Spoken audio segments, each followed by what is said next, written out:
छत्तीसगढ़ की चुनावी चर्चा में आपका स्वागत है।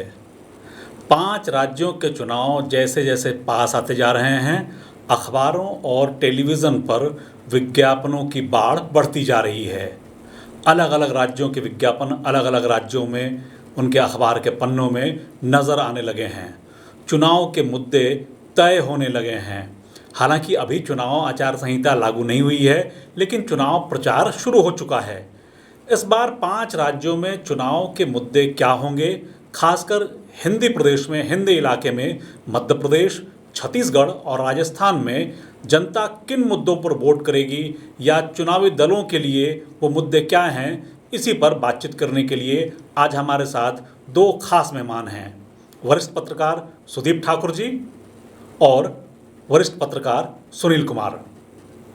पहला सवाल सुदीप जी आपसे। ये जो 3 हिंदी राज्य हैं, इन तीनों राज्यों में क्या दिखाई पड़ रहा है? जनता किस मुद्दे पर वोट देगी? मुझे लगता है कि जो चुनावी राजनीति है और मुद्दों की जो बात है वो धीरे धीरे बदलता जा रहा है। एक दौर था जब डायरेक्ट मुद्दों को, मतलब कोई एक मुद्दे पर हम बात नहीं कर सकते। सबसे पहले चीज़ तो मुझे ये दिखती है कि जो सरकारें जो सत्ता में हैं, इन 3 राज्यों में हम देखें तो छत्तीसगढ़ में और मध्य प्रदेश और राजस्थान में कांग्रेस की सरकार है और मध्य प्रदेश में बीजेपी की सरकार है। 2018 का जो चुनाव हुआ था तो 15 साल की इनकम्बेंसी थी बीजेपी में कि यहाँ पे छत्तीसगढ़ में, मध्य प्रदेश में भी वही स्थिति थी और राजस्थान में चूँकि अल्टरनेट 5-5 साल वाला रहा है तो वो था। तीनों में जब चुनाव के नतीजे आए थे तो कांग्रेस वहाँ जीती थी। तो अलग अलग राज्यों में अलग अलग मुद्दों कुछ कुछ प्रभावित हुए थे। यहाँ जो छत्तीसगढ़ का मुझे ध्यान है कि तब किसानों का मुद्दा एक बड़ा मुद्दा था यहाँ पर। तो किसानों के मुद्दे पर उस वायदे के साथ कि इनको मतलब एमएसपी बढ़ा करके और बोनस का मुद्दा था, उस समय मुझे ध्यान है कि किसानों का एक बड़ा आंदोलन भी यहाँ हुआ था और कांग्रेस ने एक कमिटमेंट किया था। तो एक मुद्दा जो केंद्रीय मुद्दा जो बना था वो किसान का मुद्दा बन गया। इसके अलावा बहुत सारे मुद्दे और थे। जो एक ये था कि भाई सरकार जो रहती है वो ये बताती है कि भाई हम जो सरकार चला रहे हैं या हमारा एक अपना मॉडल है, वो उस मॉडल को हम आगे ले जा रहे हैं। तो वो मॉडल वो था जो यहाँ पे जो ख़ास तौर पर जो किसानों से जुड़ा मुद्दा भी है कि 2 रुपया किलो अनाज वाला मुद्दे से शुरू हुआ था। डॉक्टर रमन सिंह जब यहाँ थे तो 3 चाउर वाले बाबा उनको मिला। उसके बाद आगे और बढ़ते चले गए, वेलफेयर वाली जो चीज़ें आई। लेकिन केंद्रीय मुद्दा जब बन गया था पिछले चुनाव में तो मेरे ख्याल से वो किसान का बन गया था। सुनील जी इसकी और पुष्टि करेंगे क्योंकि वो लगातार छत्तीसगढ़ के बारे में उनको मुझसे ज़्यादा पता है। दूसरा, मध्य प्रदेश की जो स्थिति है तो वहाँ एंटी इनकम्बेंसी थी और लेकिन वो चुनाव जो था वो लगभग बराबरी का चुनाव था। तो कांग्रेस उस तरह से वहाँ पे वो इकट्ठा वो नहीं हो पाई थी। और राजस्थान में चूँकि उसका कैरेक्टर इन दोनों राज्यों से थोड़ा अलग है, जैसे अल्टरनेट 5-5 साल कांग्रेस और बीजेपी का, तो ये रहा है। बाद में मध्य प्रदेश में स्थिति बदल गई, वहाँ पे बीजेपी की सरकार आ गई। तो वही बीजेपी की सरकार जो वहाँ ऑलरेडी शिवराज सिंह चौहान की सरकार थी, यहाँ भूपेश बघेल की सरकार है, कांग्रेस की सरकार अशोक गहलोत की वहाँ है और यह है। अभी जब हम देख रहे हैं तो पिछले कुछ साल की राजनीति में 2-3 चीज़ें बदली हैं। एक स्थानीय मुद्दे और राष्ट्रीय मुद्दे। भारतीय जनता पार्टी के नज़रिए से हम जब देखते हैं तो स्थानीय से ज़्यादा वो उसने एक बीजेपी के जो उभार है, बीजेपी का जो उभार है 2014 के बाद से, खासतौर पर नरेंद्र मोदी के आने के बाद और इन लोगों ने जो इलेक्शन मशीनरी जो बीजेपी की बनी है तो वो राज्य के चुनाव को भी एक केंद्रीय चुनाव की तरह वो लड़ते हैं, ट्रीट करती है पूरे समय। तो अभी ये कहना मुश्किल है कि यहाँ वो कौन कौन से मुद्दे होंगे इन राज्यों में। राज्यों के मुद्दों के अलावा और हिंदुत्व का जो मुद्दा है वो एक केंद्रीय मुद्दा बीजेपी का है और उसके लिए अलग अलग। अब वो हिंदुत्व का मुद्दा वो नहीं है जो 90 के दशक में हुआ करता था, जब 3 प्रमुख एजेंडा बीजेपी के हुए। मेरे ख्याल से मतलब यदि आप उसको देखें तो हम यदि मैं कंटिन्यू रखूं तो मैं बता सकता हूं आपको, क्योंकि 90 के दशक में मैं एक अलग अलग बात कर रहा हूं कि पहले मैं बीजेपी की बात कर रहा हूं, क्योंकि ये इन राज्यों में मुकाबला कांग्रेस और बीजेपी के बीच ही है। ज़्यादातर, और जो दूसरी पार्टियां हैं वो नहीं हैं। तो बीजेपी को हमको समझना पड़ेगा और कांग्रेस को भी अलग अलग समझना पड़ेगा। कोई एक तो बीजेपी की जो पॉलिटिक्स है, जो 90 की दशक की पॉलिटिक्स थी, जो अटल आडवाणी वाली, तो उसमें ये होता था कि 3 उनके बड़े मुद्दे थे। वो मुद्दे थे राम मंदिर का, कश्मीर का और समान नागरिक संहिता। ये 3 बड़े मुद्दे। तो ये होता था कि बीजेपी जो है उसको अपने आप को उसने डाइल्यूट किया था, क्योंकि अलायंस की पॉलिटिक्स में उसको और उसका फ़ायदा भी हुआ उसको। तो उन मुद्दों से अलग हट करके उसने अपनी एक स्ट्रेंथ बनाई, और वो एक इनहेरेंट थी उसकी पॉलिटिक्स में, उसकी मतलब आरएसएस की विचारधारा में, कि जब हमारे पास ताकत होगी तो हम इन 3 मुद्दों पर आगे बढ़ेंगे। ठीक है, ये चला, वाजपेयी तक भी यही स्थिति थी। लेकिन 2014 से चीज़ें बदल गईं। फिर 2019 के बाद और बदली, क्योंकि कश्मीर में जो अनुच्छेद 370 है और 35A, उसको उन्होंने निष्प्रभावी किया, जो बहुत बड़ा उनका एक एजेंडा था। दूसरा अयोध्या वाला जो मामला है, जिसमें सुप्रीम कोर्ट का फैसला आया, उसमें सुप्रीम कोर्ट के फैसले से उनके उसमें आए हैं। लेकिन जो अयोध्या में जो मंदिर बन रहा है, जो जनवरी में बनना है, बनकर तैयार होगा, और मेरे ख्याल से लोकसभा चुनाव से पहले उसका उद्घाटन वगैरह हो, मतलब उसमें शुरू हो जाएगा, जो भी पूजन वूजन है वो हो जाएगा। तीसरा मुद्दा समान संहिता का है, जिस पर लगातार बात हो रही है। और यदि आप देखें कि नागरिक जो रजिस्टर जो बनाने की बात थी, तो वो सब एक तरह से उसकी कड़ी है। तो ये 3 जो मुद्दों के बाद अब बीजेपी अलग बीजेपी हो गई, और उसके लिए एक हिंदुत्व, और हिंदुत्व के साथ फिर वो एक राष्ट्रवाद का मुद्दा है। तो हर मुद्दे को वो वहाँ से एक केंद्रीय मुद्दे के तौर पर। और एक और चीज़ है कि जो बीजेपी ने अपने आप को, खासतौर पर प्रधानमंत्री मोदी ने एक एक एक एक एजेंडा सेट कर दिया है। मतलब ये एक, हम पिछले कुछ वर्षों को एक एनालाइज करें तो प्राइम मिनिस्टर मोदी नागरिकों को एक टास्क देते हैं कि आपको ये करना है, ये करना है, ये करना है। और इस टास्क, ये वो एक ऐसी राजनीति है जिसमें वो लोगों को अपने साथ जोड़ने की कोशिश होती है कि भैया ये हमारा काम नहीं है, ये आपका काम भी है। 2047 में हम विकसित देश बनेंगे या हम विश्वगुरु बनेंगे। तो ये सारी चीज़ें हैं, ये हिंदुत्व की राजनीति का एक विस्तार है। तो उस विस्तार से आप बच नहीं सकते। फिर ये एक बीजेपी की तरफ से एक ये मुद्दा होगा। फिर अभी महिला आरक्षण का मुद्दा आ गया है। तो महिलाओं का मुद्दा एक बड़ा होने जा रहा है इस चुनाव में, कि हमने इनको ये दिया, जबकि अभी वो व्यवहारिकता या कब लागू होगा क्या है, ये अभी एक अलग दूर तक जाने वाली बात है, अभी कब होगा नहीं पता। और फिर वेलफेयर की बात, तो वो वेलफेयर की जो बात है तो वो सारे राजनीतिक दल करते हैं। कांग्रेस भी करती है, बीजेपी भी करती है। तो आप देखिए कि अलग अलग सेगमेंट को, चाहे वो किसान हो, महिला हो, मजदूर हो, या आम आदमी हो, युवा हो, हर किसी के लिए सरकार ये बताना चाहती है कि हमने आपको क्या दिया, या पार्टियां ये वादा करना चाहती हैं कि हम आपको ये देंगे, जिसको हम डायरेक्ट बेनिफिट के तौर पर देखते हैं। तो इन मुद्दों के आधार पर ये, मतलब इस अलग अलग मुद्दे हैं जिस पर राज्यों में जो जाएगा। छत्तीसगढ़ के मुद्दे पर बात करेंगे तो यहाँ सबसे बड़ा मुद्दा मुझे खेती किसानी का दिखता है, क्योंकि ये उस एक केंद्रीय मुद्दा पिछले चुनाव में भी था और इस बार भी वो लगता है कि वो एक बड़ा मुद्दा है। सुनील कुमार जी, मैं आपसे जानना चाहूँगा, सुदीप जी ने मोटे तौर पे जो बात की वो बीजेपी का चुनावी मुद्दा क्या हो सकता है उस पर बात की। कांग्रेस किन मुद्दों को लेकर आएगी इस चुनाव में? कांग्रेस के साथ सामने एक बड़ी चुनौती तो ये है कि 2 राज्य जो हैं 3 में से यहाँ कांग्रेस की सरकारें हैं। जब सत्तारूढ़ पार्टी चुनाव में जाती है तो वो एक तरीके से विश्वास मत पाने जाती है, जैसे विधानसभा में कोई विश्वास मत पाने जाते हैं, ऐसे ही सत्तारूढ़ पार्टी जनता के बीच जाती है कि हमने 5 साल जो काम किया है वो आपके सामने है, आप हमको और 5 साल के लिए वोट दो। ये मध्य प्रदेश के मामले में एक विचित्र स्थिति है कि जो भाजपा पूरे देश को कांग्रेस मुक्त करने की बात करती है, वो खुद जगह जगह कांग्रेस युक्त होते जा रही है। यानी जितना देश कांग्रेस मुक्त हुआ है उससे ज़्यादा भाजपा कांग्रेस युक्त हो गई है। तो जो पिछले चुनाव में कांग्रेस की सरकार ने चालू किया काम वहाँ पे, और आज बीजेपी की सरकार है वहाँ, तो मिला जुला कार्यकाल है। और शिवराज के पिछले कार्यकाल 3 कार्यकाल का बोझा है। तो इसका एक असर दिख रहा है वहाँ पे कि एंटी इनकम्बेंसी में कांग्रेस जो है वो कोई शिकार नहीं हो रही है, क्योंकि कमलनाथ का कार्यकाल बड़ा छोटा था और भाजपा ने जिस तरह से खरीद फरोख्त करके या सत्ता पलट करके या लोगों का हृदय परिवर्तन करके जिस तरह से वहाँ सरकार बनाई, कांग्रेस की सरकार गिराकर, तो कमलनाथ के ऊपर उनकी सरकार के छोटे कार्यकाल की एंटी इनकम्बेंसी नहीं है।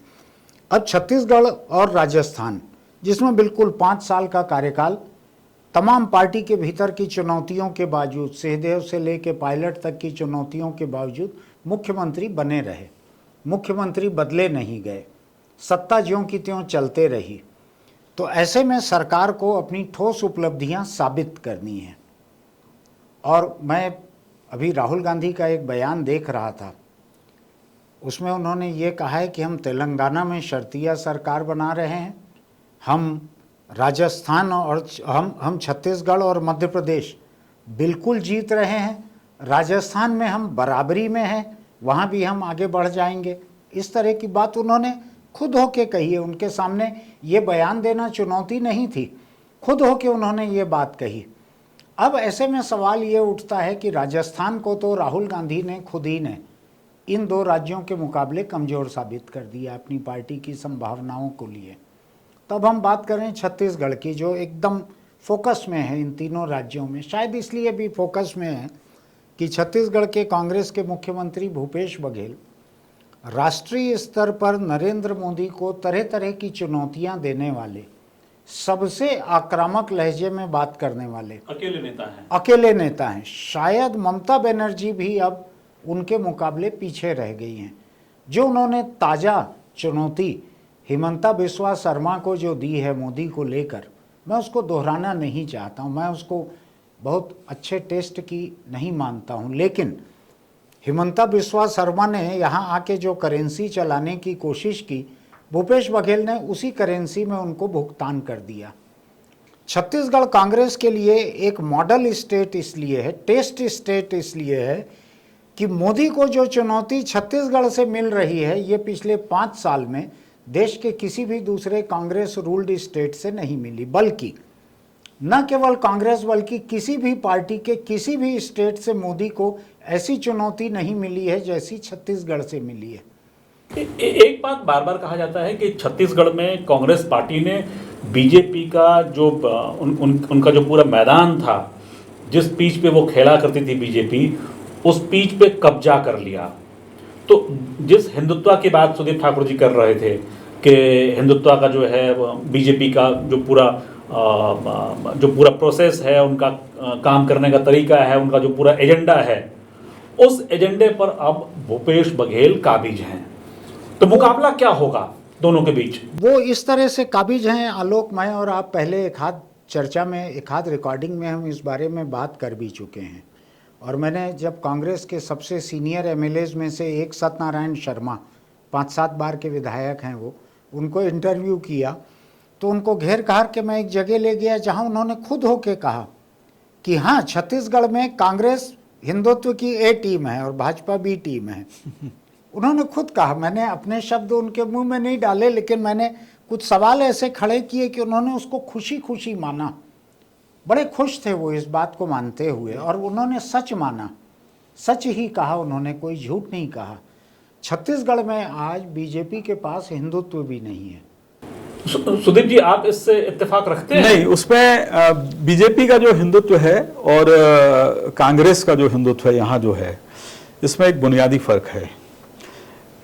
इनका जो हिंदुत्व है वो भारतीय जनता पार्टी की स्थापना, उसकी वैचारिक स्थापना से जुड़ा हुआ है और उसके लिए उन्होंने एक लंबा काम किया है। तो वो सिर्फ एक हिंदुत्व नहीं है, उसमें एक नेशनलिज्म, जो मैंने अभी थोड़ी देर पहले कहा था, और वो पूरा का पूरा एक बड़े नैरेटिव का हिस्सा है। वो नैरेटिव सिर्फ एक स्टेट पॉलिटिक्स से जोड़कर हम नहीं देख सकते। वो नैरेटिव वहाँ से शुरू होता है जब आप इस देश की आज़ादी, इस देश की आज़ादी का संघर्ष, इस देश की पहचान, इस देश का कॉन्स्टिट्यूशन, कांग्रेस एक सीमित दायरे में, उसको मैं हिंदुत्व कहूं या ना कहूं ये थोड़ी सी मुश्किल बात है, क्योंकि हिंदुत्व जो शब्द है वो एक राजनीतिक शब्द है और भारतीय जनता पार्टी ने इससे गुरेज नहीं किया कि वो एक हिंदुत्व की राजनीति करती है। कांग्रेस हिंदूवाद की राजनीति करने की कोशिश करती है और हिंदुओं को संतुष्ट करने की कोशिश करती है। इसमें दोनों में बहुत बुनियादी फर्क है कि उन्होंने वो हिस्सा थोड़ा सा अपना लिया कि हम राम वनगमन पथ, और एक ये है कि चूंकि आम भारतीय और खासतौर पर छत्तीसगढ़ जहां पे राम के मतलब राम से जुड़ी हुई बातें हैं, तो आप धार्मिक जो प्रतीक हैं, जो धार्मिक मान्यताएं हैं, कौशल्या माता, जो धार्मिक आस्थाएं हैं, उसको आप सीधे चुनौती दे करके राजनीति नहीं कर सकते। लेकिन यहां उल्टा मामला है, इससे ये अलग मामला है। यहां उनके जरिए आप सत्ता को आप ये बताना चाहते हैं कि ये एक हम मतलब एक आप सिर्फ एक सरकार नहीं बदलने जा रहे हैं, आप एक धार्मिक सत्ता स्थापित करने जा रहे हैं। वो एक नैरेटिव, बड़े एक फ्रेम का हिस्सा है जिसको वो हिंदू राष्ट्र कहते हैं। तो भारतीय जनता पार्टी का मतलब ये बुनियादी फर्क मुझे जो समझ में आया है, अभी तक मेरी जो समझ बनी है, इसीलिए इसी वक्त इंडिया और भारत का एक आप विवाद छेड़ते हैं। नहीं, लेकिन सुदीप, मैं 1 मिनट दखल दूंगा। जो छत्तीसगढ़ में कांग्रेस और भाजपा के हिंदुत्व का या हिंदूवाद का जो फर्क हम कर रहे हैं, मैं उसमें थोड़ा याद दिलाना चाहता हूं। यहाँ कांग्रेस का हिंदुत्व जो है उसको मैं हिंदुत्व कहूँगा, हिंदूवाद वगैरह नहीं कहूँगा। उसकी वजह यह है कि हिंदुओं को संतुष्ट करना इस प्रदेश में इस हद तक चले गया, इस कांग्रेस की सरकार रहते हुए, कि बिरनपुर में एक घटना हुई जी, जहाँ पहले एक हिंदू मारा गया, जवाब में 2 मुस्लिम मारे गए, दोनों समाज के 10-10 लोग गिरफ्तार हो गए, करीब 10-10 लोग। कांग्रेस पार्टी के एक भी व्यक्ति ने, कांग्रेस सेवा दल का दरी उठाने वाले ने भी बिरनपुर जाने की जहमत नहीं उठाई। एक लाइन का बयान जारी नहीं हुआ। उस मुस्लिम परिवार के घर में बैठने के लिए वहाँ के लोकल कांग्रेस एमएलए रविंद्र चौबे, जो कि प्रदेश के एक सबसे ताकतवर मंत्री हैं, सरकार के प्रवक्ता हैं, ऑफिशियल प्रवक्ता, उन्होंने पांव नहीं दिया अपनी कॉन्स्टिट्यूंसी में। वो दिन है और आज का दिन है। 1 मिनट, अभी खत्म नहीं हुई बात। वहीं बगल के कॉन्स्टिट्यूंसी के ताम्रध्वज साहू गृह मंत्री हैं, जिनकी पूरी जिम्मेदारी थी वहां हिंदू मुस्लिम दंगा ना हो, वो आज तक नहीं गए। एडजाइनिंग कॉन्स्टिट्यूंसी जो मुस्लिम परिवार है, इससे कुछ किलोमीटर दूर मोहम्मद अकबर की कॉन्स्टिट्यूंसी चालू हो जाती है, वो उस कॉन्स्टिट्यूंसी में नहीं गए आज तक। ये अनायास नहीं है, ये बहुत मासूम बात नहीं है। और जो कांग्रेस के मेरे जैसे हिमायती हैं कि देश में एक मजबूत विपक्ष रहना चाहिए, देश में, प्रदेश में तो सत्ता में है, हमारे जैसे लोगों के लिए निराशा की बात है कि अगर आप किसी मुस्लिम लाश पे आप आंसू बहाने के लिए भी नहीं जा सकते, चाहे वो मगरमच्छ का रहे, चाहे वो छिपकली का रहे, किसी का भी रहे, आप नहीं जा सकते वहाँ पे। ये महीनों गुजर गए हैं इस बात को। आज तक सरकार ने साफ साफ शब्दों में ये नहीं कहा कि हमने हिंदू समाज के लिए 24 घंटे के भीतर 10 लाख रुपए एक को सरकारी नौकरी घोषणा की थी, हम मुसलमान को भी वही कर रहे हैं। आज तक नहीं कहा। लोगों को हाईकोर्ट जाना पड़ा, हाईकोर्ट में सरकार जवाब देती है, कलेक्टर ने कोई प्रस्ताव भेजा है, हम उसके ऊपर कार्रवाई कर रहे हैं। और जब कैबिनेट का प्रेस नोट आता है तो उसमें लिखा रहता है वहाँ के सभी प्रभावित लोगों को मुआवजा दिया गया। मुस्लिम का म नहीं कहा जाता उसमें। जो मोदी के लिए हम तोहमत देते हैं कि तुम मणिपुर का म नहीं बोलते, चीन का च नहीं बोलते, तो इस सरकार में बीरनपुर का ब नहीं बोला गया, मुस्लिम का म नहीं बोला गया। मुस्लिम परिवार जिसमें 2 विधवाएं रह गई है घर में, मैं इस शब्द को पसंद नहीं करता हूं, लेकिन उनको डिस्क्राइब करने के लिए मेरे पास यही शब्द है। बकरी चराने वाला परिवार जिसके दोनों बाप बेटे मार दिए गए, सारी बकरियां लोगों ने लूट ली, हिंदू मुस्लिम सब ने। उस घर में बकरियां तक नहीं बची है, 2 विधवाएं बची हैं। उस विधवा के पास उनके आंसू पोंछने कोई नहीं गया। इस सत्तारूढ़ पार्टी का, सरकार का, किसी का कोई नहीं गया। ये स्थिति है वहां पे। आप बस्तर देखिए, बस्तर में जो आदिवासी ईसाई हो गए हैं, उनकी लाशों को गांव से उखाड़ कर फेंक दिया जा रहा है गांव के बाहर। उनको पुलिस ले जा रही है, उन लाश के परिवार वालों के साथ ले जाके शहर में कहीं ईसाई कब्रिस्तान में दफना रही है। कोई दखल नहीं हो रही। कोई राजनीतिक दखल नहीं हो रही। कोई मंत्री, प्रभारी मंत्री, कोई वहाँ के कांग्रेस के अध्यक्ष, कोई नहीं जा रहे, कोई बयान नहीं आ रहे वहाँ पे। आपको क्या लगता है कि ईसाई, मुस्लिम, इन लोगों के ऊपर ये जो हिंसा हो रही है, इस हिंसा को इस हद तक अनदेखा करना, आप इसको एक अलग किस्म का हिंदुत्व मान रहे हो? नहीं, अलग किस्म का बुनियादी, देखिए मैं जो बोल रहा हूं कि भारतीय जनता पार्टी का जो हिंदुत्व है वो एक बड़े नैरेटिव का हिस्सा है। आप मेरी बात को समझिए, ये मैं इसको कंडेम करता हूं कि जो चीजें आपने कही कि ये जो है कि जो बिरनपुर की जो घटना थी या आदिवासियों के साथ जो ईसाइयों के साथ हो रहा है, कहीं कांग्रेस एक आड़ ले रही है बचने के लिए, कि उसको एक भय है कि ये इनका जो नैरेटिव है ये इतना बड़ा ना हो जाए कि उसकी जगह, मतलब मैं दोनों में एक बुनियादी जो फर्क बार बार मैं ये कह रहा हूं कि बीजेपी का जो हिंदुत्व है वो एक बड़े नैरेटिव का हिस्सा है, वो सिर्फ ऐसा नहीं है वो टुकड़े टुकड़े, क्योंकि इनका जो हिंदुत्व है, आप देखिए कि कमलनाथ भी वही कर रहे हैं, है ना, आपका यहां भी हो रहा है, लेकिन वो बात आपको अशोक गहलोत के वहां नहीं दिखेगी, तो वहां अलग अलग है। पर बीजेपी के भीतर यदि कोई हिंदुत्व है तो वो दिल्ली में भी वही हिंदुत्व दिखता है, वही मणिपुर में दिखेगा, वही बस्तर में दिखेगा, वही छत्तीसगढ़ में दिखेगा, वही राजस्थान में दिखेगा। तो जो एक नैरेटिव उनका देश पे 9 साल से सत्ता तो उनका है ना, नहीं उनका वो है। तो कांग्रेस छत्तीसगढ़ में हो सकता है और यहां मध्य प्रदेश में हो सकता है कि एक चुनाव जीतने या वहां तक के एक उसके तहत कि उनको लग रहा हो कि वो ध्रुवीकरण चूंकि उनको उल्टा ना पड़ जाए, तो इसलिए वो होगा, हो सकता है। मेरी हैरानी सुदीप इसमें यह है, नेहरू की पार्टी की सरकार अपने राज में गिर रही लाशें, उसके जनाजे को कंधा देने से कतरा रही है कि कहीं हिंदू देख न ले। हाँ, ये मैं देखिए, ये इसमें आप एक चीज मैं बहुत स्पष्ट कर दूं कि मैं किसी एक पक्ष से बात नहीं कर रहा हूं, मैं इसका विश्लेषण कर रहा हूं। मतलब मैं ये नहीं कह रहा हूं कि वो उसका कोई बचाव नहीं है कांग्रेस का, या मैं भारतीय जनता पार्टी को मैं उन दोनों की पॉलिटिक्स के बारे में उस फर्क को बता रहा हूं कि अभी भी कांग्रेस में यह है कि आप देखिए कि राहुल गांधी अपनी पूरी यात्रा में क्या कह रहे हैं कि मोहब्बत की दुकान की बात करते हैं। तो दानिश जो जब कल जो पार्लियामेंट में जो हुआ उसके बाद वो उनके साथ बसपा के सांसद के घर गए, उनसे मिलने गए। दानिश छत्तीसगढ़ में रहता ना, तो यहाँ कांग्रेस का कोई मिलने नहीं जाता। ये मैं आपको यही बुनियादी फर्क, तो ये अब आप आ रहे हैं जो मैं कहना चाह रहा हूं कि अभी दोनों पार्टियों की जब बात करते हैं हम, तो भारतीय जनता पार्टी की एक केंद्रीय धारा है। अभी कांग्रेस में मुझे ऐसा लगता है कि वो एक केंद्रीय स्तर पर नहीं है उस तरह से, क्योंकि वो अलग अलग जगह है, तो तात्कालिक ढंग से जो दिखता है मोहब्बत की दुकान के भीतर ये मोहब्बत की दुकान आपने लगा रखी है, लेकिन काउंटर आपके अलग अलग हैं। सुनील जी, ये बताइए छत्तीसगढ़ में क्या मुद्दा होगा? क्या हिंदुत्व वर्सेस हिंदुत्व, या जैसा सुदीप जी ने कहा तीनों कि हिंदूवाद बनाम हिंदुत्व, दोनों या विकास? मैं इस भाषा को समझ नहीं पाता हूँ ठीक से, हिंदूवाद, हिंदुत्व, ये सब को नहीं समझ पाता। धर्म की राजनीति इतना भर समझ पाता हूँ, मैं ज़्यादा जटिल परिभाषाओं में नहीं जा पाता हूँ, मेरी समझ थोड़ा सा सीमित है उसमें। लेकिन हम अगर मुद्दों पे आएँ, और धर्म से परे भी मुद्दे हैं, तो धर्म से परे मुद्दे ये हैं कि पिछले 5 साल पहले का जो विधानसभा चुनाव था, उसमें कांग्रेस का घोषणा पत्र ऐसा था कि मैंने भाजपा के बड़े बड़े नेताओं से नतीजों के बाद बात करके देखी। उन्होंने कहा कांग्रेस के घोषणा पत्र की हमारे पास कोई काट नहीं थी।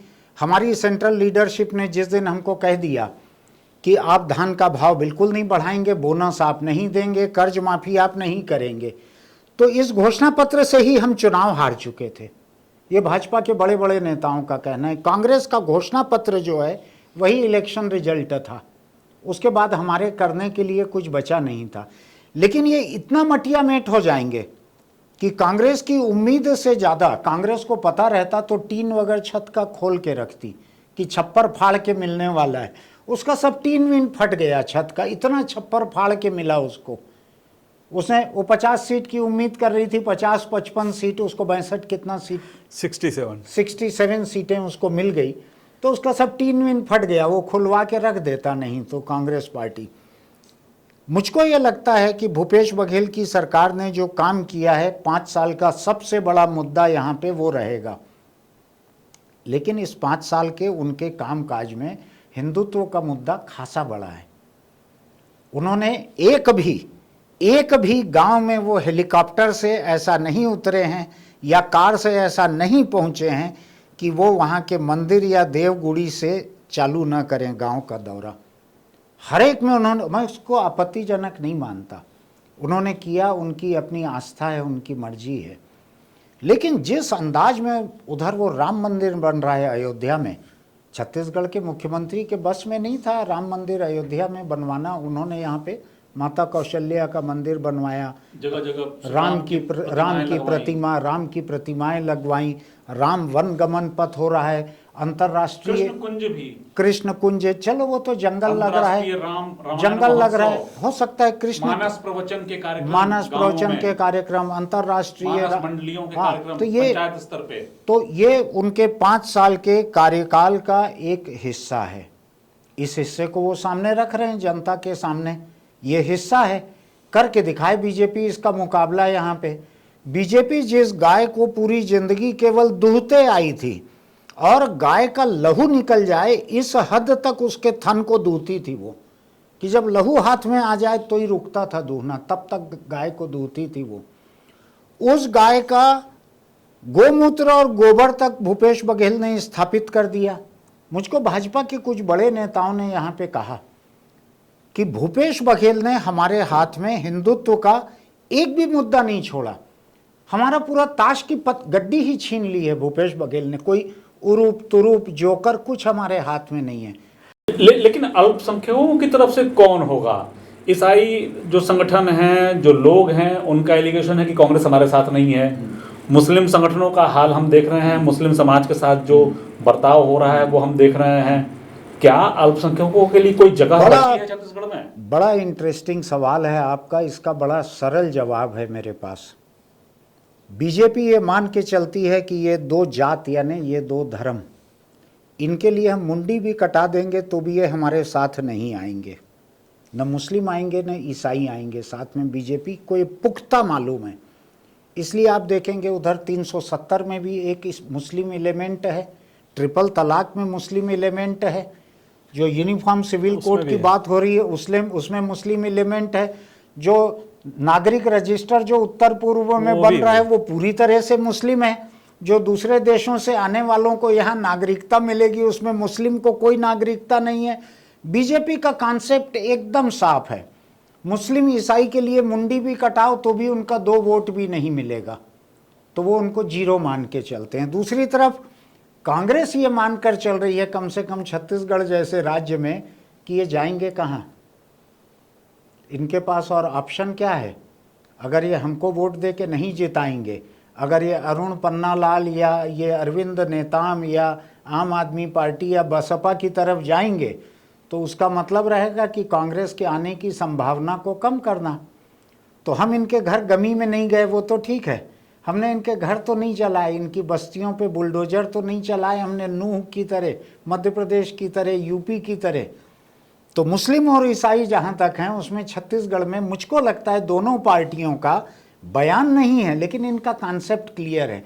एक मानती है हम कुछ भी करें ये हमारे साथ नहीं आएंगे, दूसरी मानती है हम इनका कुछ भी ना करें ये और कहाँ जाएंगे। यहाँ पे है मुस्लिम और ईसाई। मुझे ये भी लगता है कि जो आपने कहा मुस्लिमों का और ईसाइयों का, तो छत्तीसगढ़ में वो उस स्थिति में नहीं है कि बहुत सारी कॉन्स्टिट्यूएंसी को प्रभावित करे, बहुत मामूली सा है। तो हो सकता है ये भी एक बड़ा कारण है कि जो कांग्रेस को उनको ये लग रहा है आसपास है अल्पसंख्यकों की। हाँ, लेकिन बहुत बड़ा हिस्सा ऐसा है, कम से कम 18 ऐसी कॉन्स्टिट्यूएंसी। अच्छा, मैं 1 मिनट में रुक रहा हूँ कि अभी तक जो होता था, जो बीजेपी की जो पॉलिटिक्स जिस तरह से बढ़ी है, अभी तक ये होता था कि आप ध्रुवीकरण करते थे अल्पसंख्यकों का, जो एक राजनीति चलती थी। हिंदू ध्रुवीकरण ये एक बड़ा खतरा है कि यदि हिंदू ध्रुवीकरण यदि उस तरह से होने लग जाए तो इररिलेवेंट हो गए जो अल्पसंख्यक वोट की जो राजनीति थी, या उनकी जो मुस्लिमों की या क्रिश्चियन तो बहुत कम है, तो वो तो इररिलेवेंट हो गए। तो वही बात है कि उनको तो आप पूछें या ना पूछें, उनके लिए बड़ी दुविधा की स्थिति, और वो बहुत निर्णायक स्थिति भी नहीं है कि वो प्रभावित करें। लेकिन आलोक के पास आंकड़े हैं कि यहाँ 15 या 18 ऐसी कॉन्स्टिट्यूंसी जहाँ 5000 से जीत हार हुई होती थी। 19 ऐसी कंस्टिट्यूंसी है पिछले जहां हार जीत का अंतर केवल 5,000 से अंदर है, और कई जगह तो 400 450 वोट से जो है। लेकिन मेरा यह मानना है कि बहुत ज्यादा देखिए जो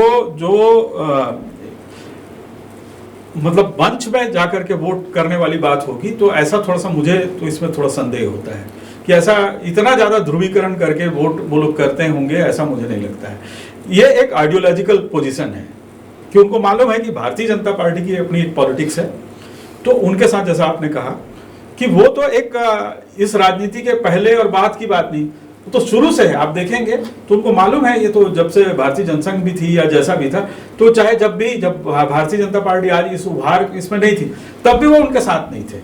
तो ऐसा नहीं है कि वो आज नहीं है, वो पहले भी नहीं थे उनके साथ। चलिए मैं रोकते हुए हिंदी पट्टी से दूसरी तरफ ले चलता हूं। तेलंगाना और मिजोरम, उसका क्या हाल होगा, क्या उम्मीद है, वहां क्या मुद्दे होंगे? तेलंगाना का मैं थोड़ा सा बात कर सकता हूँ। मिजोरम के बारे में तो चूंकि वो छोटा राज्य है और वहाँ की राजनीति अलग है, क्षेत्रीय दलों की अपनी पोजीशन है वहाँ पर। हालांकि एनडीए मतलब बीजेपी ने भी जो वो गई है, तो वहाँ के छोटे दलों को साथ लेकर के और उसके बाद नैरेटिव, तो वहाँ होता यह है कि नॉर्थ ईस्ट के राज्यों में आप देखिए कि जिनका वो सरकारें बदलते रहती हैं, तो बहुत कम सीटें होने के कारण, और एक रीजनल एस्पिरेशंस हैं। और वहाँ जो मणिपुर में जो कुछ हुआ है उसका आसपास के राज्य हैं, तो वो एक प्रभावित करने वाली स्थिति है, वो ट्राइबल स्टेट होने के कारण। और बीजेपी का एक लार्जर जो वहाँ पे वो दिख रहा है कि इस मणिपुर वाली जो घटना है वो नॉर्थ ईस्ट में, मुझे नहीं लगता कि वहाँ पे इसका कोई असर नहीं होगा उसका असर हो सकता है। तेलंगाना की बात है, तेलंगाना बहुत दिलचस्प हो गया है मामला, जो अभी तक के देखने से ऐसा लगता है कि जब ये राज्य बना तो तब कांग्रेस मतलब यूपीए की सरकार थी और उस समय ये बना था, और बड़ा मतलब जिसका भी प्राइम मिनिस्टर ने अपने भाषण में उसका जिक्र भी किया था कि भाई हमने तो जो 3 राज्य बनाए थे वो तो बहुत शांति से मिल गए। उत्तर प्रदेश भी खुश था, उत्तराखंड भी खुश था, बिहार भी खुश, झारखंड भी खुश, और छत्तीसगढ़ और मध्य प्रदेश का, तो यहाँ कुछ हुआ नहीं। लेकिन जब यूपीए ने जब बनाया था तो तेलंगाना और आंध्र में तो मतलब जो हमने देखा है कि पार्लियामेंट में भी उसको लेकर काफी कुछ हुआ था। तो उसके बाद कांग्रेस इन दोनों राज्यों से खत्म हो गई एक तरह से। और इसका एक जो कहना चाहिए कि तेलंगाना राष्ट्र समिति जो अब बीआरएस हो गई है, भारत राष्ट्र समिति उन्होंने बना दिया है उसको, तो वो उस आंदोलन से निकली पार्टी थी जो एक सूत्री एजेंडा था के चंद्रशेखर राव का, तो वो उन्होंने उसको कैश कराया, उसको चुनाव जीतते गए, तो उसका तो उनको मिला लाभ। लेकिन अब वो एंटी इनकम्बेंसी उनके साथ एक बड़ी है, वहां पे करप्शन का मुद्दा भी है, 2 तरफा मोर्चे पर उनको जाना पड़ रहा है, बल्कि 3 तरफा। मैं रोक रहा हूं, करप्शन कोई मुद्दा होता है क्या? एक मिनट मैं थोड़ी सी बात कर लूं, क्योंकि तेलंगाना को समझना पड़ेगा इसको कि तेलंगाना में कांग्रेस की स्थिति खत्म हो रही थी, वहां पे भारतीय जनता पार्टी भी उस तरह घुस नहीं पाई। तीसरा जो तेलुगु देशम पार्टी थी वो आंध्र में चली गई, और वहां भी वो इररिलेवेंट हो रही है, चंद्रबाबू नायडू। अब ये जो है वाईएसआर रेड्डी के जो बेटे हैं, जो जगन रेड्डी, उन्होंने अपनी पार्टी बनाई, वो अब उनकी बहन जो है वो तेलंगाना में एक नई फोर्स बनने की कोशिश और उसी तरह की आक्रामक राजनीति करने की। लेकिन अभी हाल में जो कांग्रेस की जो यहाँ पे बैठक हुई थी और उसके बाद जो रैली निकली थी, वो ह्यूज रैली है, मतलब मीडिया ने उसको उस तरह नहीं दिखाया, लेकिन कांग्रेस वहां गेन करती हुई दिखती है। मतलब वहां पे ऐसा लग रहा है कि उसका आधार राहुल गांधी का आज का बयान कह रहा है, तो इसलिए आने वाले समय में भारतीय जनता पार्टी की पोजीशन क्या, मतलब मैं नहीं जानता, लेकिन वो यदि ट्रायंगुलर फाइट वहां पे है तो उसी तरह से मुद्दे भी होंगे कि बीआरएस, अब बीआरएस के साथ ये है कि उसको ये कहा जा रहा है कि बीजेपी के साथ उसका मतलब कांग्रेस ये ब्लेम करती है। वो राष्ट्रीय जब राजनीति की बात आती है तो बीआरएस को हम सरकार के करीब देखने की बात है, क्योंकि जो इंडिया अलायंस बना उसमें वो नहीं है। तो ये मतलब तेलंगाना की पॉलिटिक्स थोड़ा भाजपा के पास एक बड़ी दिलचस्प संभावना हमेशा ही बनी रहती है कि वोटर चाहे किसी को भी वोट दे, एमएलए हम ही को वोट देगा। तो ये संभावना भाजपा के पास बने रहती है।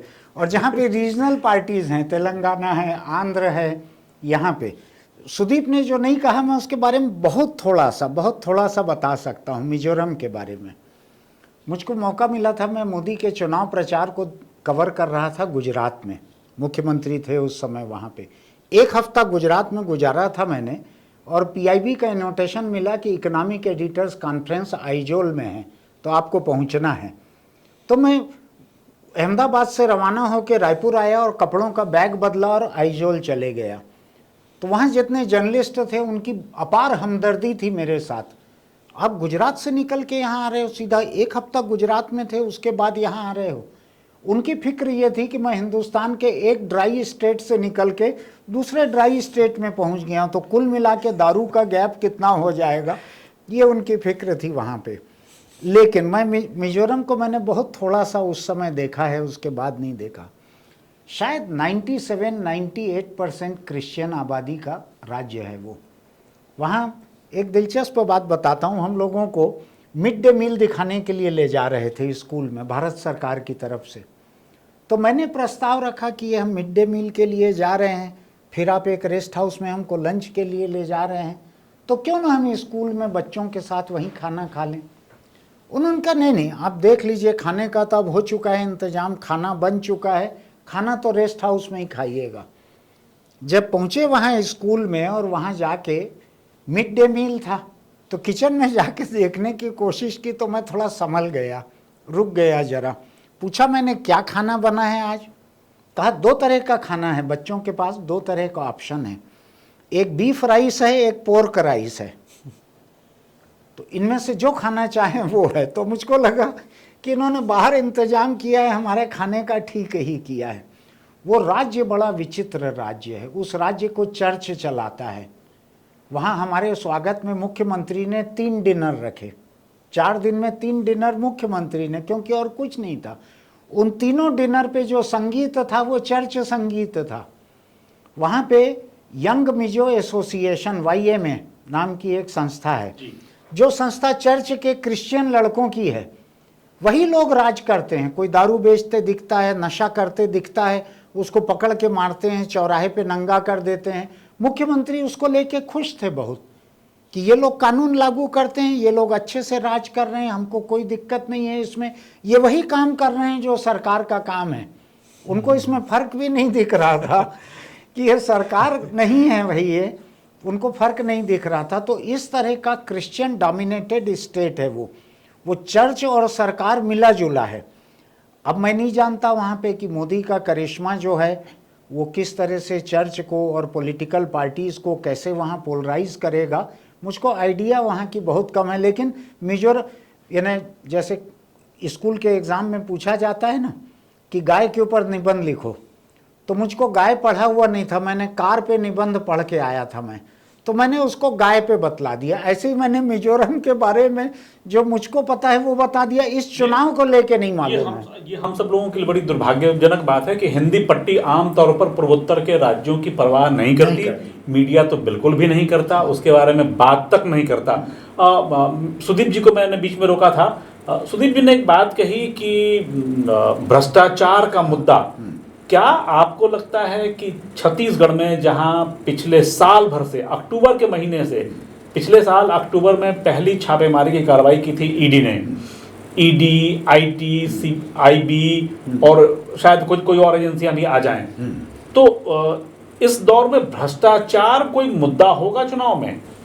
मैं कंफ्यूज हूँ इसको लेके। मैं बहुत सीधा सीधा इसका मतलब नहीं निकाल पाता हूँ कि लोग किस भ्रष्टाचार को भ्रष्टाचार मानेंगे। जैसे पटवारी अगर कॉपी देने का, प्रतिलिपि देने का किसी चीज़ का 5,000 रुपया ले रहा है, तो क्या जो अरविंद केजरीवाल ने छत्तीसगढ़ में आके बस्तर की आम सभा में कहा पटवारी के भ्रष्टाचार, भाषण, हाँ, उन्होंने पूरे छत्तीसगढ़ में भ्रष्टाचार केवल पटवारी का कहा। पटवारी के यहाँ पैसा बघेल जिस राज्य में वो भाषण देने के लिए आए थे, जिस राज्य सत्ता के खिलाफ, उन्होंने भूपेश बघेल के नाम का उल्लेख नहीं किया। नहीं, उन्होंने 3 सभाएं की है, बिलासपुर, रायपुर और जगदलपुर। मैं ताजा सभा की बात कर रहा हूँ, जो इंडिया गठबंधन की जो बात हुई है उसके बाद तो वो और समझ गए हैं। मुझको ऐसा लगता है कि वो अपने राजनीतिक धर्म, अपने पार्टी के अस्तित्व के धर्म के मुकाबले अभी वो गठबंधन धर्म का पालन अधिक कर रहे हैं, जब तक कि चुनावी टिकटें फाइनल ना हो जाएं दोनों पार्टी की। इसका एक कारण ये भी है कि देखिए कि दो राज्य अभी, जैसे दिल्ली में भी तुरंत चुनाव नहीं है, पंजाब में भी चुनाव नहीं है, तो इमीडिएट कोई इलेक्शन टकराव इनका उतना बड़ा नहीं है, उतना बड़ा नहीं है। सरकार उनके पास 2 राज्यों में, तो वो अभी, और दूसरा ये कि जिस तरह एक खास तौर पर ईडी को लेके जो कार्रवाई हुई और हाँ। अपोजिशन अलायंस जो उसमें एक बनने का एक कारण ये भी है, और उन्होंने तो कहा ही है कि भाई हमारे खिलाफ आप जो है वो बदले, मतलब इस तरह की कार्रवाई ईडी को आपने लगा रखा तो है। ये हेमंत सोरेन पड़ोसी राज्य में तो गठबंधन की राजनीति, इसलिए अभी जो लगता है मुझको कि 2024 को आम आदमी पार्टी के नजरिए से देखें तो उनके लिए छत्तीसगढ़ के चुनाव से महत्वपूर्ण लोकसभा का चुनाव है। तो शायद ये तो यहाँ अभी तक वो सत्तारूढ़ कांग्रेस से परे की कोई पार्टी बनने से अभी इनकार कर रहे हैं पब्लिक पोस्चर में। आप देखेंगे बिलासपुर में प्रियंका शुक्ला, जो आम आदमी पार्टी की शायद छत्तीसगढ़ की सबसे सक्रिय कार्यकर्ता मुझको दिखती हैं, वो किसी भी प्रचार में कहीं भी कांग्रेस सरकार पर सीधे हमला नहीं कर रही हैं। कोई भी नेता नहीं कर रहा है। जो मान यहाँ आके मोदी पे लतीफ़े वगैरह सुना गए, भगवंत मान, उन्होंने भी कांग्रेस सरकार पे कोई लतीफ़ा, कुछ चुटकुला नहीं बनाया। भाजपा के लिए तो बड़ा मुद्दा है, भाजपा जगह जगह जो हाँ, लेकिन मैं आम आदमी पार्टी नहीं बोल रही है इसलिए भ्रष्टाचार मुद्दा नहीं है, ऐसा नहीं कह रहा हूँ मैं। मेरा ये कहना है कि भ्रष्टाचार किन लोगों को कैसे प्रभावित कर रहा है, मैं इसको लेके थोड़ा हैरान परेशान होता हूँ। मुझको लगता है कि आम आदमी या आम औरत, उसको भ्रष्टाचार कैसे प्रभावित करता है। शायद छत्तीसगढ़ में दारू दाम से ज़्यादा पे बिकने की जो शिकायत है, जिसमें ईडी भी केस कर रही है, लोगों की भी शिकायत है। आप पैदल अगर किसी दारू भट्टी के पास से निकल जाओ तो लोग गालियां देते दिखते हैं कि दाम से ज़्यादा पे बिक रही है। शायद वो एक जगह है जो कम से कम आधी आबादी को प्रभावित करती है प्रदेश की। कई महिलाएं भी पीती हैं, कुछ लोग नहीं पीते होंगे, आदमी लोग आप नहीं पीते हैं, लेकिन कई महिलाएं पीती है। तो आधी आबादी दारू पीती है छत्तीसगढ़ की, या इससे ज़्यादा। उनको दारू रेट से ज़्यादा खरीदना पड़ा 5 साल, शायद ये उनके लिए मायने रखेगा। पटवारी से लेके दूसरी सब जगहों पर रिश्वत देनी पड़ी। रमन सिंह सरकार के समय से 2-3 गुना रेट बढ़ गया, शायद ये उसके लिए मायने रखेगा। पारदर्शिता भी आई है सरकार में, रिश्वत कहाँ देना है, कितना देना है, ये लगभग तय हो गया है। ये पहले भी तय था, केवल रेट रिवाइज हुए हैं इस सरकार के आने के बाद। तय पहले भी था, यानी रमन सिंह जो है वो हरिश्चंद्र नहीं थे, लेकिन थोड़ा रेट उस समय नीचे था। अभी रेट महंगाई के हिसाब से महंगाई भत्ता जोड़कर बढ़ गया। लेकिन अभी दूसरी बात हम करें, जो ईडी के जो मुख्य केस हैं छत्तीसगढ़ में, जो बड़े केस हैं, वो केस उद्योगों को, ट्रांसपोर्टर को, खदान वालों को, इनको प्रभावित करते हैं सीधे। आम जनता जो है, मैं देखता हूं कि इसका चर्चा करते मुझको नहीं दिखती है। और सबसे दिलचस्प बात यह है कि बीजेपी के नेता इसका नाम लेते नहीं दिखते मुझको, गोलमोल बातें करते हैं। लेकिन जितने दस्तावेज ईडी ने कोर्ट में सबमिट किए हैं, मुझको उन पे बनाया हुआ भाजपा का कोई दस्तावेज नहीं दिखता। मैं उनको रास्ता दिखाना नहीं चाहता बीजेपी को, लेकिन जो मैं देख रहा हूं कि विपक्ष जितना निराशाजनक है छत्तीसगढ़ में, जो कांग्रेस के खिलाफ कोई काम नहीं कर पा रहा है, उसके भ्रष्टाचार को उठा नहीं पा रहा है, उससे मुझको एक अफवाह के ऊपर भी थोड़ा भरोसा होता है कि जो यहाँ पे ईडी के छापों में, इनकम टैक्स के छापों में जो दस्तावेज जब्त हुए थे, उसमें कुछ भाजपा के बड़े नेताओं के भी नाम थे कि उनको हर महीने पैसा मिलता था। ऐसी अफवाह है।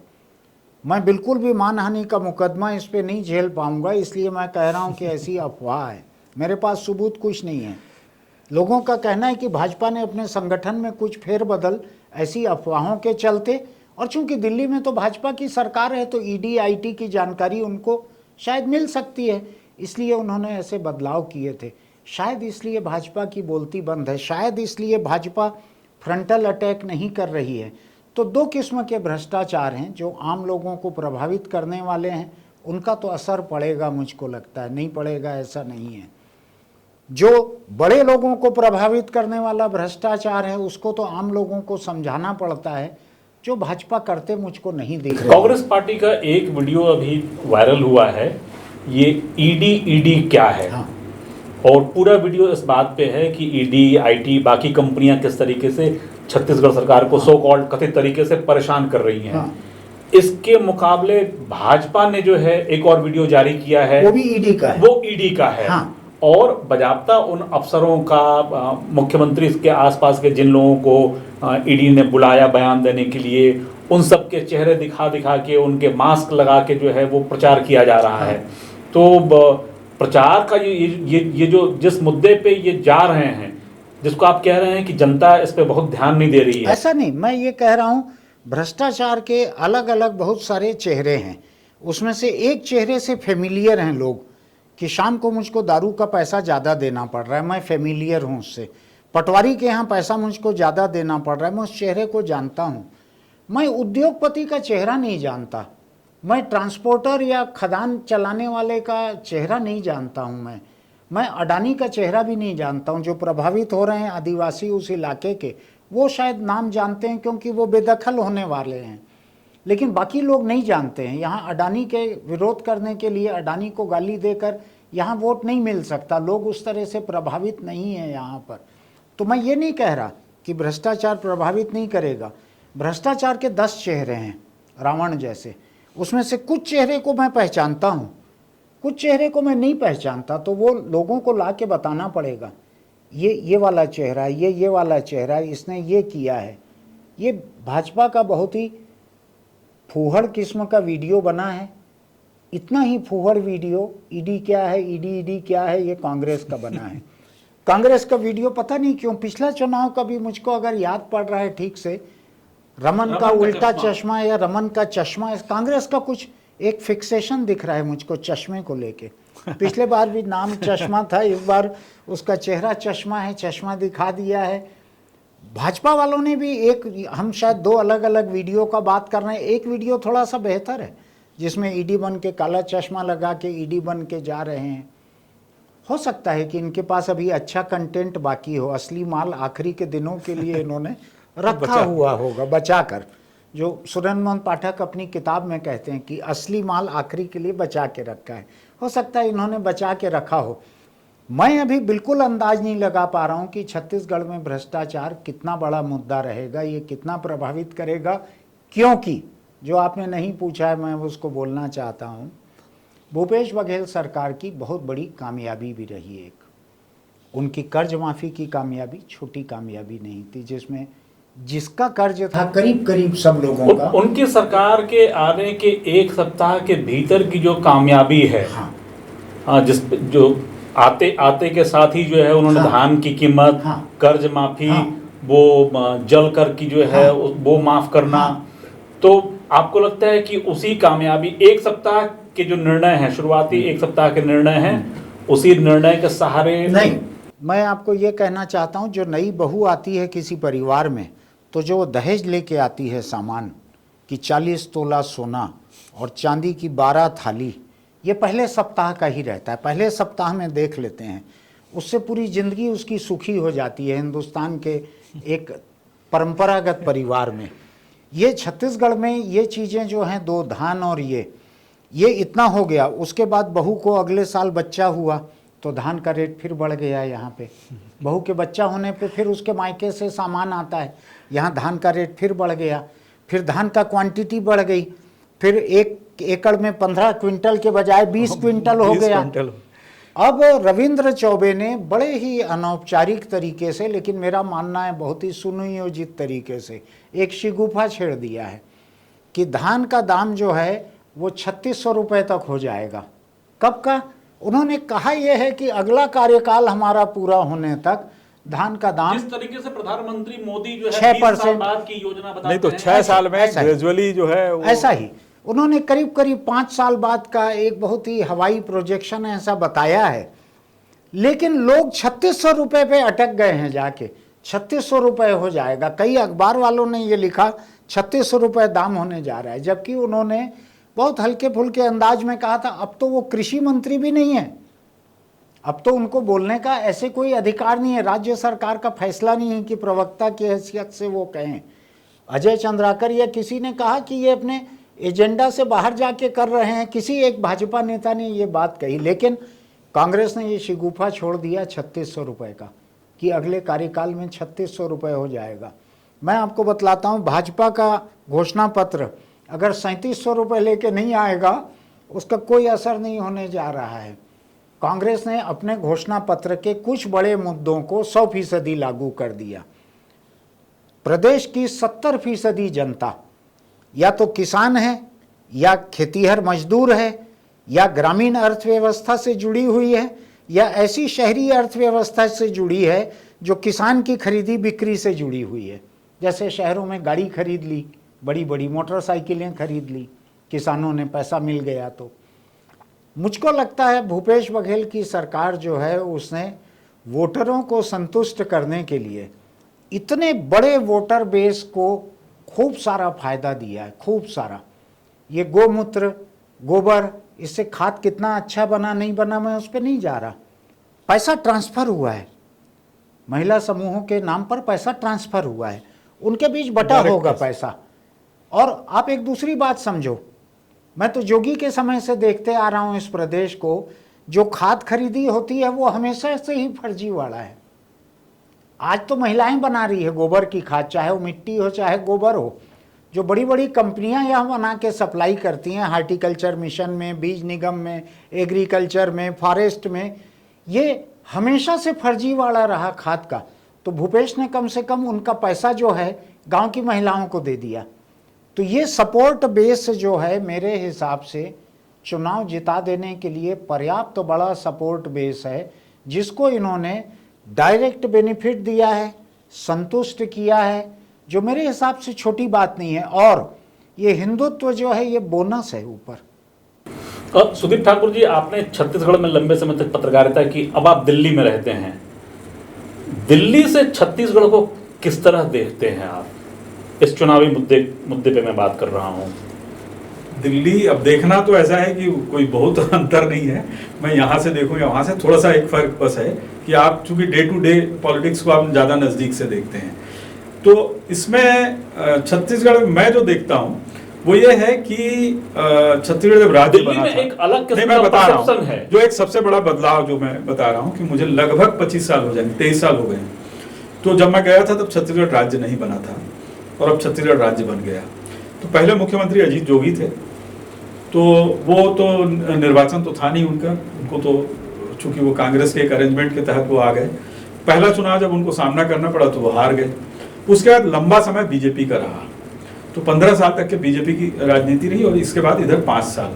तो छत्तीसगढ़ की जो पहचान, जो मैं ये नहीं कहूँगा कि छत्तीसगढ़ राज्य किन किन मुद्दों को लेकर बना या क्या था, वो एक बहुत बड़ी बहस होगी, पर एक छत्तीसगढ़ की जो आइडेंटिटी थी, मुझको लगता है कि ये इस एक नैरेटिव बिल्ट अप करने में भूपेश बघेल की एक पॉलिटिक्स इसमें है कांग्रेस के पिछले 5 साल में, जो छत्तीसगढ़ी अस्मिता या छत्तीसगढ़ी पहचान से जुड़ी हुई है। क्योंकि जब राज्य बनता है तो उसकी अपनी अस्मिता और आकांक्षाओं की एक लड़ाई होती है।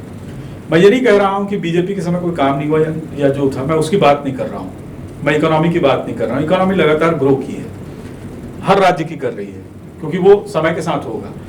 लेकिन मूल मुद्दा यह है कि एक आइडेंटिटी और एक औसत जो छत्तीसगढ़ के जो नागरिक हैं, औसत जो आदिवासी हैं, उनको क्या मिला।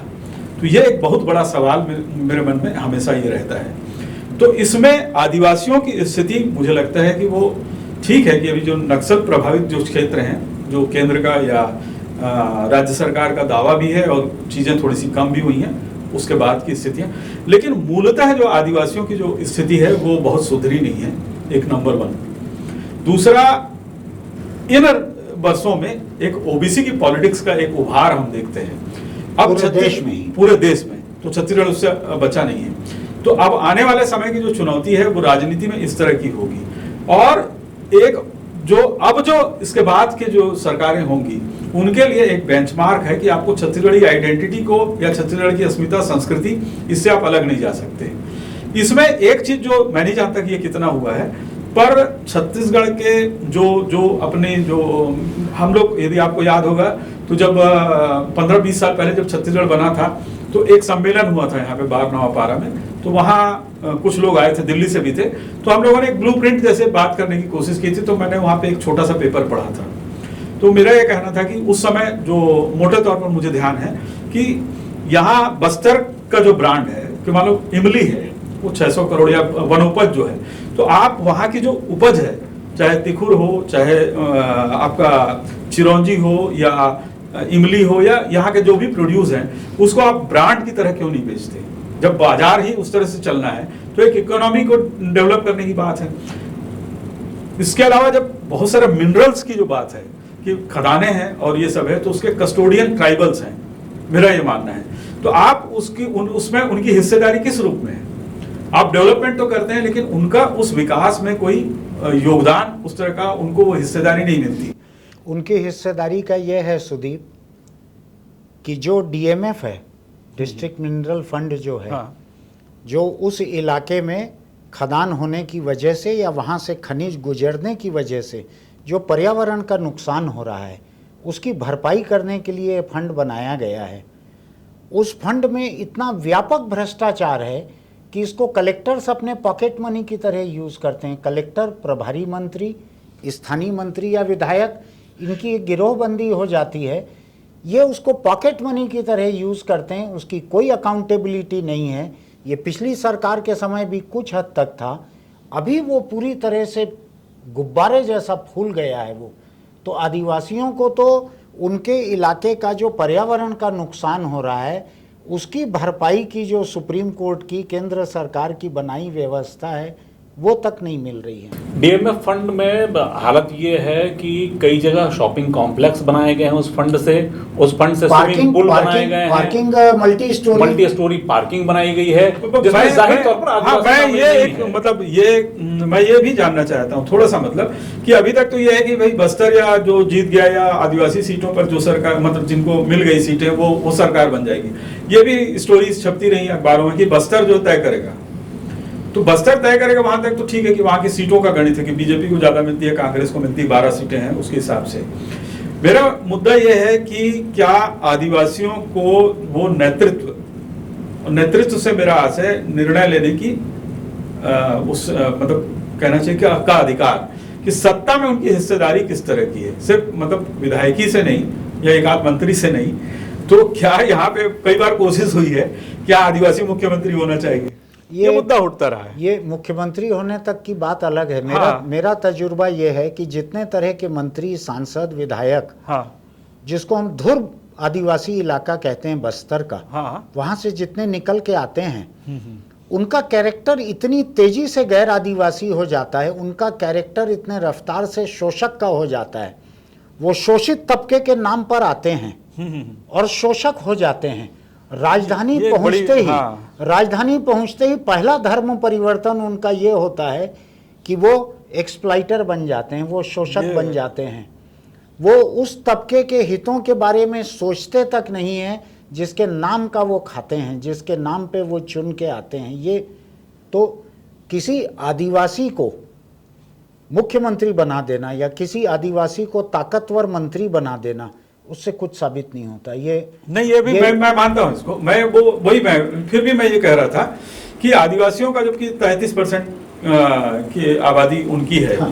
मतलब हर तीसरा छत्तीसगढ़िया ट्राइबल है, और लेकिन वो पहचान ना उस रूप में आदिवासियों का जो इसके मतलब उनके मैं उनको एम्पावर्ड रूप में उस रूप में नहीं देखता। मतलब मैं सिर्फ मुख्यमंत्री बनने की बात नहीं है।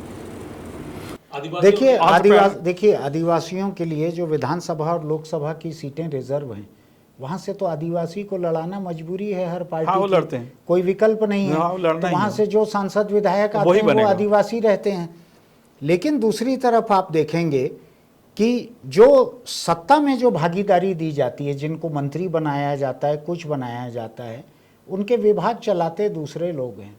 ये नया नहीं कह रहा हूं मैं आपको, मैं आपको अर्जुन सिंह के समय का बताता हूं। अर्जुन सिंह के समय का अविभाजित मध्य प्रदेश का आबकारी मंत्री का इतिहास अगर आप देखें तो वो ऐसे ही लोगों को, आदिवासी को आबकारी मंत्री बना देते थे जिनके नाम पे सरकार कोई और चलाए। अब जैसे मैं इसमें एक मिनट रुक रहा हूँ, मुझे नहीं पता, आंकड़े मेरे पास नहीं है। पार्लियामेंट में राहुल गांधी ने जब ये महिला आरक्षण का बिल आया तो वो सेक्रेटरीज की लिस्ट लेकर के खड़े थे कि 90 जो सेक्रेटरीज हैं जो सरकार को चलाते हैं उसमें 3 ओबीसी हैं। मैं नहीं जानता कि छत्तीसगढ़ में ब्यूरोक्रेसी किस तरह चलती है, उसमें कितने ट्राइबल हैं। जब हम ओबीसी की बात करते हैं तो छत्तीसगढ़ के नजरिए से ओबीसी भी और वो भी हो सकता है कि ओबीसी हो ज्यादा, पर ट्राइबल कितने हैं, क्योंकि 33% है ना।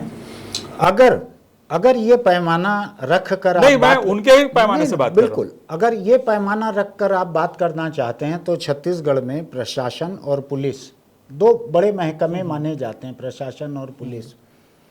इन दोनों में अगर आप ट्राइबल का देखेंगे कि कितने ताकत के फैसले लेने वाले लोग कितने हैं।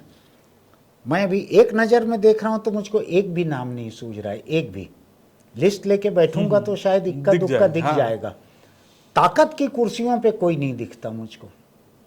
जो राहुल गांधी ने वहाँ मुद्दा उठाया है, जिसका आप जिक्र कर रहे हैं कि बजट का 3% हिस्सा जो है वही ओबीसी सेक्रेटरीज के पास में है। छत्तीसगढ़ में आदिवासी, लेकिन मैं दूसरी बात कह रहा हूँ, मैं इससे बिल्कुल ही अलग बात कह रहा हूँ। मैंने छत्तीसगढ़ में सुनील कुमार जैसे चीफ सेक्रेटरी को देखा है, जिनके पास बीडी शर्मा बस्तर के आदिवासियों का दूसरे आदिवासियों के मुद्दे लेके पहुँचते थे, रेगुलर पहुँचते थे। वो जितनी हमदर्दी के साथ आदिवासियों के लिए काम करते थे, मेरे हिसाब से सुनील कुमार शायद बामन होंगे, केरल के या कुछ होंगे, ऐसा आदिवासी तो नहीं थे कम से कम। नहीं वो तो लेकिन आदिवासी होना जरूरी नहीं है। आदिवासियों के लिए हमदर्दी होना जरूरी है, उनके मामलों की समझ होना जरूरी है। आज वो बिल्कुल ही नहीं है। मैं समझ गया आपकी बात। मैं अपनी उत्सुकता की बात कह रहा हूँ। उन्होंने कहा कि आप कैसे देखते हैं, तो इसलिए मैं आया था, इसलिए ये बात कर रहा था। दूसरा पहलू ये है, नहीं एक मिनट आलोक, चूंकि ओबीसी की पॉलिटिक्स का है तो वैसी ट्राइबल पॉलिटिक्स है, तो मैं इस बरक्स में मतलब इस दोनों को रख करके देखने की बात। जब देश में और छत्तीसगढ़ में ओबीसी पॉलिटिक्स केंद्र में नहीं था, उस दौर में छत्तीसगढ़ में आदिवासियों की सीटें जो है वो कम कर दी गई विधानसभा में। ये उसका एक दूसरा पहलू है। हमारी चुनाव की चर्चा जारी रहेगी। आपसे फिर नए मुद्दे पे हम मिलेंगे। नमस्कार।